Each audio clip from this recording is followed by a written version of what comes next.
Magandang araw ulit mga Lodi.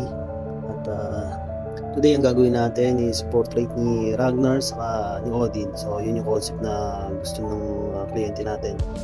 Ayan, sumisilip-silip na sa camera para parang galit magkasalubong yung kilay eh.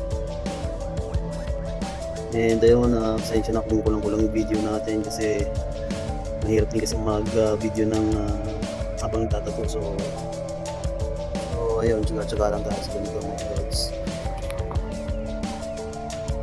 Yung gamit ko nga pala dyang needle sa balbas ni Ragnar is 5RS ang gamit ko dyan.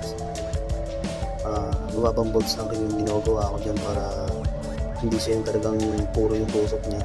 Parang nagdadat-dat lang rin naman siya, parang gano'n. And pati dyan sa mga texture ng skin ni Ragnar, so gano'n din ang ginagawa ko. Nag-iibang sausaw lang ako doon kasi parang doon ako sasaw sa light mix ko. So 5 ink cups din yung gamit ko dyan mga lods sa black and gray na yan. So meron din lang rin siyang doon sa 3 ink cups naka-advance black and gray ako. Tapos 3 lang yung 3 ink cups lang yan. Tapos yung 2 ink cups is parang na yung pinakamalabnaw yung pang texture ko. So kayo mga lods, kung anong magandang technique sa ganito, kung meron kayong idea na pwede nating matutunan dito. So kasi yung ginagawa ko, 14RS saka 5RS yung ginagawa ko dyan. So yun lang na pinapasadahan ko lang siya ng mababang bolts pa texture niya. And pagkatapos saka ko siya pinapasadahan ng 23RM. So yun yung ginamit kong pang shade dyan. Pero siguro depende sa gagawing design kasi ako minsan inuuna ko rin yung shading muna ng malabnaw na shading tapos saka ako nagte-texture. So dito sa piece na to inuuna ko yung texture bago yung shading. And yung labas pala ng needle ko, doon may texture na ginagawa ko. Maliit lang, para lang maano ko rin yung nakadikit din yung needle yung tip ko sa balat. Kasi pagka masyado kong binaho parang magiging solid siya, kaya nilalabnawan ko rin yung tusok ko. So para pag naghili siya is hindi siya ganun ka visible talaga, parang siya, parang mga dot lang rin siya. Kung minsan talaga sa mga tattoo kapag didikit ka talaga ng stencil, minsan yung muscle natin dito sa may balikat parang nag-iiba siya ng korte. Yung nag-iiba yung itsura niya kapag hindi maganda yung pagkalapat.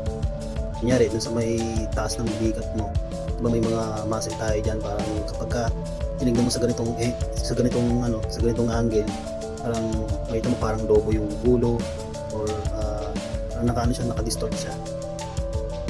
Kaya pagka yung ginagawa namin yung mga lods, pinapababa ko yung yung kamay niya, inaalis ko yung armrest kasi pagka nakalagay pa rin siya sa armrest yung braso niya, tapos gawa lang ako ng gawa, parang mag-iiba din yung yung itsura niya. Kaya ginagawa ko parang kada gawa namin ng konti, pinapababa ko, inaalis ko yung armrest para makita ko kung tama yung yung mga shading. Kasi nag-iiba yun eh. Naranasan ko na rin kasi yung dati mga lods, yung lumubog pa lang ako. Ginawa ko, meron akong sa lines naman siya. So naglinya ako, tapos hindi ko siya binaba yung braso niya. So yung natapos namin, medyo nakita ko parang tabingi yung linya. So parang parang nag-iba yung direction niya. Kaya ang ginagawa ko talaga lagi kapag dyan sa braso, pinapaalis ko sa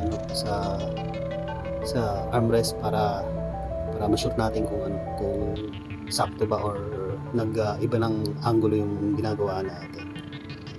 Sayang nga rin yung piece na yun dahil hindi rin agad namin natapos eh. So siguro nasa ano rin kami niyan, nasa 9 hours din kaming tinagal yan or 8 hours ganun. Kasi meron pa siyang pasokin bukasan kaya ginawa namin i-second session na lang rin yan.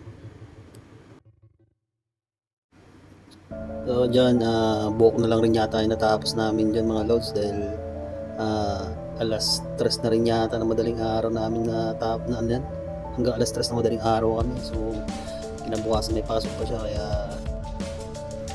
and ayun, hanggang dyan lang yung tapos namin mga loads. May mga part pa na hindi namin nagawa. So yan lang yung nagawa namin, yung nasa baba tsaka yung nasa taas. So yan si Odin. So mga design yan. Bali lahat ng pinalagay niya dyan, siya yung nag-decision, yun yung gusto niyang mangyari. Ayun, hanggang dito na lang mga lods at susunod na lang ulit.